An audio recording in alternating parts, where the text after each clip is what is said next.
వైకా jewellers వెలలేని Vaibhogam తరుగులేని నమ్మకం ఇప్పుడు మన కాకినాడలో డిసెంబర్ 5న ఘనంగా ప్రారంభం కాబోతోంది. నమస్తే రమగారు. నమస్తే జయ. రమగారు, మనకి ధనుర్మాసంలోనే సుబ్రహ్మణ్య షష్ఠి ఉంది కదా. షష్ఠి యొక్క విశిష్టత. సుబ్బరాయ షష్ఠి అంటే సుబ్రహ్మణ్యేశ్వర ఆరాధన చేసుకునే రోజు. ఇది వరకటి కంటే సుబ్బారాయుడు షష్ఠి అంటారు. సుబ్రహ్మణ్య షష్ఠిని సుబ్బారాయుడు షష్ఠి. తమిళియన్స్ ఎక్కువ చేస్తారని కనిపిస్తుంది. స్కంద షష్ఠి అంటారు. మన వైపు సుబ్రహ్మణ్య షష్ఠిగా చెప్తాం. కంద అని రాస్తారు కానీ కంద కాదు, అది స్కంద షష్ఠి. అయితే నాగుల చవితి నాడు ఆచరించలేని వాళ్ళు స్కంద షష్ఠి నాడు చేసుకోవటం ఒక పద్ధతి. స్కంద షష్ఠే చేసుకోవచ్చు మనం. స్కంద ఆరాధన సంతానప్రదం. రెండోది కుమారస్వామి శుద్ధ జ్ఞాన స్వరూపుడు. సుబ్రహ్మణ్యుడు జ్ఞానస్వరూపుడు. మనము మన జీవితానికి ఒక ఆధ్యాత్మిక ప్రగతి కావాలన్నా, క్రమశిక్షణతో కూడిన జీవితం కావాలన్నా కూడా సుబ్రహ్మణ్య ఆరాధన చాలా మంచిదిగా చెప్తారు. ఈ సుబ్రహ్మణ్యం అంటే మనం సర్పం కదా, అవునండి, మనకు తెలుసు అది. అయితే ఈ సర్పం మానవ దేహంలో సర్పం ఉంటుంది. అది ఎక్కడుంది? కుండలిని స్వరూపంలో ఉంటుంది. ప్రతి మానవుడికి మనకి అవయవాలు కనపడతాయి. కనపడనివి చక్రాలు ఉంటాయి మనకి. షట్చక్రాలు ఉండి 6 చక్రాలు ఉండి పైన 7వ చక్రమైన సహస్రార చక్రంలో అమ్మ అంటే మా శక్తి కొలువై ఉంటుందని చెప్తారు. ఈ శక్తిని చూడాలంటే మూలాధార చక్రంలో ఉన్నటువంటి కుండలిని శక్తిని నిద్రలేపి ఆ శక్తి ద్వారా మనం అమ్మని చూడగలుగుతాం. ఈ కుండలిని ఎలా ఉంటుందంటే తన తోకని తనే కరిచి నోటితో కరిచి పెట్టుకుని 3 చుట్టలు చుట్టుకుని ఉన్నటువంటి ఒక సర్పాకార శక్తి మనకి మానవ దేహంలోనే ఈ కుండలిని రూపంలో ఉంటుంది అని చెప్తారు. ఈ కుండలిని శక్తి అది సర్పంలాగా పైకి వస్తుంది కదా, అది సుబ్రహ్మణ్య శక్తిగా చెప్పబడుతుంది. జ్ఞానం కలిగినప్పుడే, మనలో జ్ఞానం వికసించినప్పుడే మనం ఈ చక్రము ఆ చక్రాన్ని సరిచేయటము, అది మిగిలిన చక్రాలను భేదనం చేసుకుంటూ ఆ చక్రంలోంచి ఈ కుండలిని శక్తి బయటకు వచ్చి ఒక్కొక్క చక్రాన్ని దాటుకుంటూ చక్రభేదనం చేస్తూ తురీయ స్థితికి పై దాకా అది రావాలి అంటే కనుక జ్ఞానం కావాలి మనుషులకి. అంతేగా. మనం ఈ కుండలిని భేదన చేసిన వాళ్ళు, చక్రభేదనలు చేసిన వాళ్ళు మన చుట్టుపక్కల కొంతమంది మహానుభావులు కనపడతారు.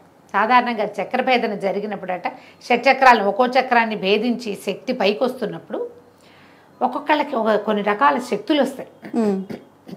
ఆ శక్తులకి లోబడిపోతారు చాలామంది. శక్తికి లోబడి అది ప్రదర్శనకి పూనుకుంటారు. ఓకే. లేదా చుట్టుపక్కల వాళ్ళు ఎవరైనా సరే దాన్ని ప్రబోధిస్తారు, ఓహో నువ్వు అద్భుతమైన వాడివని. వెంటనే వీళ్ళకి అహంకారం మాయ వాళ్ళని పైకి ఎక్కనివ్వదన్నమాట. అహంకారానికి లోనయ్యి అది అక్కడే ఉండిపోతారు. ఉండిపోయి ఆ శక్తులు ప్రదర్శన అంతే. ఇంకా తర్వాత ఇంకా ఉపాసన పైకి వెళ్ళటము, సహస్రారంలో శక్తిని అసలైన అమృతాన్ని అందుకోవటం చేయలేకపోతారు. చక్రభేదనం జరుగుతుంది చాలామందికి, చక్రాలు వెళ్తాయి. కానీ ఎక్కడ ప్రతి చోట వచ్చేసరికి ఒక్కొక్క చక్రభేదన జరగంగానే ఒక్కో రకమైన శక్తి ఆవిష్కారం జరుగుతుంది. ఆ జరిగిన శక్తి ఆవిష్కారానికి లోబడి మాయకి లోబడి ఉన్న వాళ్ళు అక్కడే ఆగిపోతారు. సుబ్రహ్మణ్య ఆరాధన వల్ల మాయని తొలగించుకుని మనం మనుషులు ఆ అమ్మవారిని చూడగలుగుతారు, అమృతత్వాన్ని సాధించగలుగుతారు. మనకెంతోమంది గురువులు చాలామంది కనిపిస్తారు.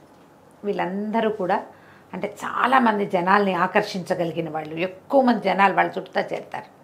వీళ్ళకి వాళ్ళంతటా వాళ్ళకే సహజంగానే చక్రభేదం జరిగిన వాళ్ళు అయి ఉండొచ్చు, లేదా ఉపాసన ద్వారా చక్రాలని భేదించిన వాళ్ళు కూడా అయి ఉండొచ్చు. ఎప్పుడైతే జనము గుమికూడటము చాలామంది వేరే రకరకాల మార్గాలు వచ్చినాయో, ఏ స్థాయికి వెళ్ళారో ఆ స్థాయిలో ఉండిపోతారు. మనం ఎంతోమందిని గమనిస్తాం, పెద్దవాళ్ళని చూస్తాం, వాళ్ళలో విపరీతమైన జనాకర్షణ ఉంటుంది. వాళ్ళు ఏం చెప్పినా వింటారు జనం. అవును, వాళ్ళ వెనకాల పరిగెడతారు, వాళ్ళనే పరమ గురువుగా భావిస్తారు కూడా. ఎంతమంది కనిపిస్తారు వాళ్ళలో కూడా. ఇప్పుడు ఈ అమృతత్వాన్ని సాధించి మనుషుల కోసం ఇలా ఉన్నవాళ్ళు కొంతమంది ఉండుండొచ్చు మహానుభావులుగా, లేదా అమృతత్వాన్ని సాధించలేక ఎంత మటుకు వెళ్ళారో అక్కడే ఆగిపోయిన మహానుభావులు కూడా కొంతమంది ఉంటారు. ఎవరైనా మహానుభావులే, అందులో తేడా ఏం లేదు. కాకపోతే వాళ్ళు ఎంతవరకు వెళ్ళారు, ఇంకా ఎంత వెళ్ళాలి అనే జ్ఞానాన్ని సుబ్రహ్మణ్యుడు ప్రసాదిస్తాడని చెప్తారు. మనం ఇప్పుడు మామూలు మనలాంటి వాళ్ళకి ఏం తెలిసాయా, ఇవన్నీ విని తెలుసుకుని చదువుకుని అంతే. ఆ, ఈ చక్రము భేదించడం అంటే ఏమిటో సాధారణ మనుషులకు అర్థమే కాదు. అవి నాకు అయిపోయింది అనుకుంటారు. అయిపోయిందంటే అవదది.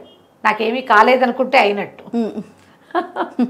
ఏమీ అవదు, దానికి సమయం పడుతుంది. కానీ ఆధ్యాత్మికమైన ఆలోచనలు, స్పిరిచువాలిటీ వేరు, మనకి డివోషనల్ వేరు కదా, నీకు తెలుసు కదా. అవునండి. భక్తి వేరు, ఇది వేరు. స్పిరిచువల్ థింగ్ అనగానే ఆత్మకి సంబంధించిన జ్ఞానం వేరు, దీన్ని దాటింది. భక్తి అనగానే మన భక్తి ఎక్కడ ఆగిపోతుంది? పువ్వులు, పూజ అక్కడే ప్రసాదాలు ఇక్కడే ఆగుతుంది. దాన్ని దాటి ముందుకెళ్తాం అనేది సుబ్రహ్మణ్య ఆరాధన వల్ల మనకి లభిస్తుంది.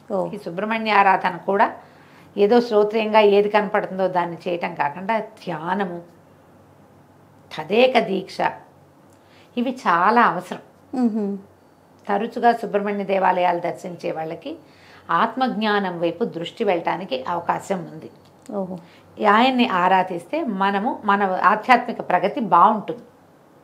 దానికోసమే కాకుండా లౌకిక జీవనానికి కావలసినటువంటి సంతానోత్పత్తికి సుబ్రహ్మణ్యుడే అధిదైవం. సంతానం కావాలంటే సుబ్రహ్మణ్యుని ఆశ్రయిస్తే సంతానం కలుగుతుంది. జాతకంలో నాగదోషాలు అవి ఉంటే, కుజదోషము, నాగదోషము కనపడుతుంటాయి, వాళ్ళు తప్పకుండా సుబ్రహ్మణ్య ఆరాధన చేయాలని చెప్తారు. సమీపంలో ఉన్న ఎక్కడ నాగనాథులు ఉంటారు, ఎక్కడ నాగప్రతిష్టలున్నా అక్కడ పూజించటం. సర్పారాధన, నాగారాధన చాలా మంచివి. సుబ్రహ్మణ్య స్తోత్రాలు కూడా కొన్ని అద్భుతమైన స్తోత్రాలని, సుబ్రహ్మణ్య భుజంగ ప్రయాతము, సుబ్రహ్మణ్య అష్టకం, సుబ్రహ్మణ్య సహస్రనామాలు, సుబ్రహ్మణ్య అష్టోత్తరము, ఏది సులువుగా మీకు చేసుకోగలిగితే అది చేసుకోండి. సుబ్రహ్మణ్య అష్టకం చాలా సులువు, 9-10 శ్లోకాలు చక్కగా నోటికి వచ్చేస్తాయి. రోజు చదువుకుంటే సంతానార్థులైన వాళ్ళకి మంచి ఉపయోగిస్తుంది. మీరు ఏదైనా చేయించుకుంటారు, IVFలు అవి ఇప్పుడు బోల్డ్ వచ్చినాయి కదా, అవి సక్సెస్ అవ్వాలన్నా భగవత్ సహాయం కావాల్సిందేనమ్మా. ఖచ్చితంగా అండి కదా. అందుకని మీరు సుబ్రహ్మణ్య అష్టకం చదువుకోండి. చదువుకుని ఏదైనా చేయించుకోండి. వైద్యానికి వెళ్తున్నారు, అదొద్దు, ఏ హోమియోపతి మందే వేసుకుంటున్నారు, అప్పుడు కూడా సుబ్రహ్మణ్య ఆరాధన చేసుకుంటూ హోమియోపతి వైద్యమే చేయించుకోండి. దానికి వెళ్ళినా దీనికి వెళ్ళినా ఎప్పుడు కూడా భగవత్ సహాయం తీసుకోదలిస్తే సుబ్రహ్మణ్యుడు దీనికి అధిదైవంగా ఉంటాడు. వివాహాలు ఆలస్యమైనా, తరచు సంతానం లేట్ అయినా, లేదా అబార్షన్లు అయిపోయే వాళ్ళు చాలా మందికి మిస్క్యారేజెస్ అయిపోతుంది, కొంతమందికి ఎక్టోపిక్ ప్రెగ్నెన్సీ లాంటివి వస్తాయి, వాళ్ళకు కూడా సుబ్రహ్మణ్య ఆరాధన మంచిది, స్కందారాధన మంచిది అనేది మనం ఎప్పుడు చెప్తూనే ఉంటాం. ఎందుకంటే ఈ స్కందుడు ఎన్ని చోట్లకో మారి ఎక్కడ ఇది కాకుండా జన్మించాడు. ఎన్ని ప్రతికూల పరిస్థితులు వచ్చాయో ఆయన పుట్టుక్కి, అమ్మా నాన్నని కలవనివ్వల దేవతలందరూ కలిసి, సహజంగా ఆయన పుట్టలేకపోయాడు. సహజంగా జన్మించలా. శివవీర్యాన్ని శక్తిలో నిక్షేపితం చేయలేకపోయారు, పార్వతిలోకి రానివ్వలా దాన్ని.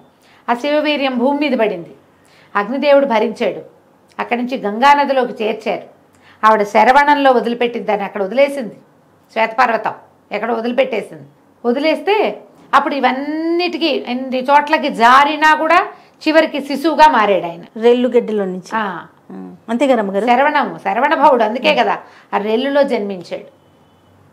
ఇన్ని చోట్లకి మారినా జన్మ మాత్రం కుదిరింది. ఆయన తారకాసుర సంహారం చేశాడు. తారకాసుర సంహారం కోసం జన్మించిన వాడు ఈయన. అంటే ఏదో ఒకటి సాధించడానికి పుట్టాడు. ఆ పుట్టడానికి ఇన్ని స్థలాలు మారి కూడా స్కందుడై జారిపడినా కూడా జీవించే ఉన్నాడు ఆయన.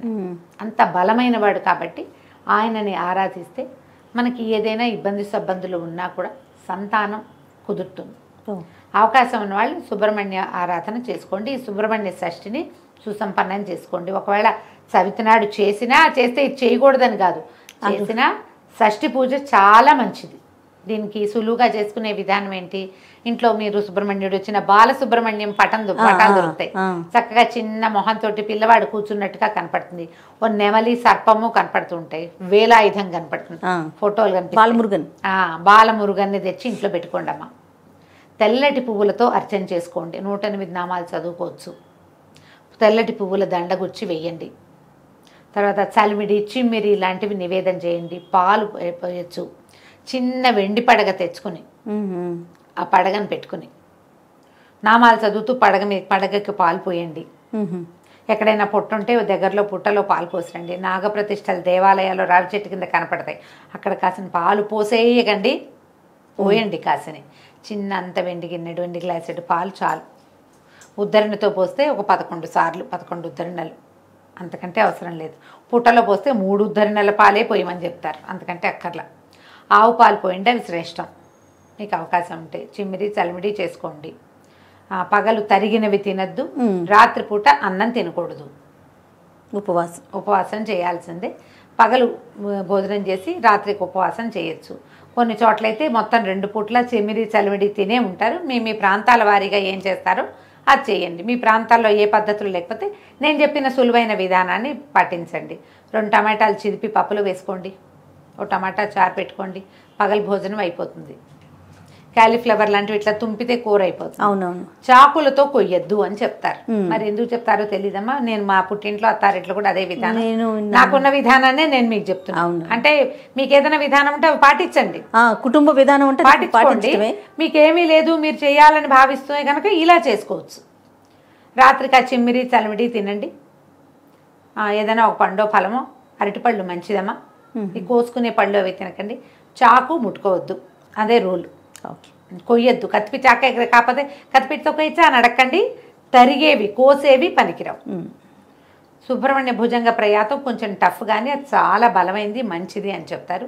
ఎవరైతే ఉపాసనా మార్గంలోకి వెళ్ళాలనుకుంటున్నారో వాళ్ళు సుబ్రహ్మణ్య భుజంగ ప్రయాతాన్ని రోజు చదువుకోవటం వల్ల ఆధ్యాత్మికమైన ప్రగతి కొంత ముందుకెళ్తాం మనం సాధనలో. అవకాశం ఉన్నవాళ్ళు ఈ సుబ్రహ్మణ్య షష్ఠిని సుసంపన్నం చేసుకోండి. తప్పకుండా. నమస్తే. నమస్తే.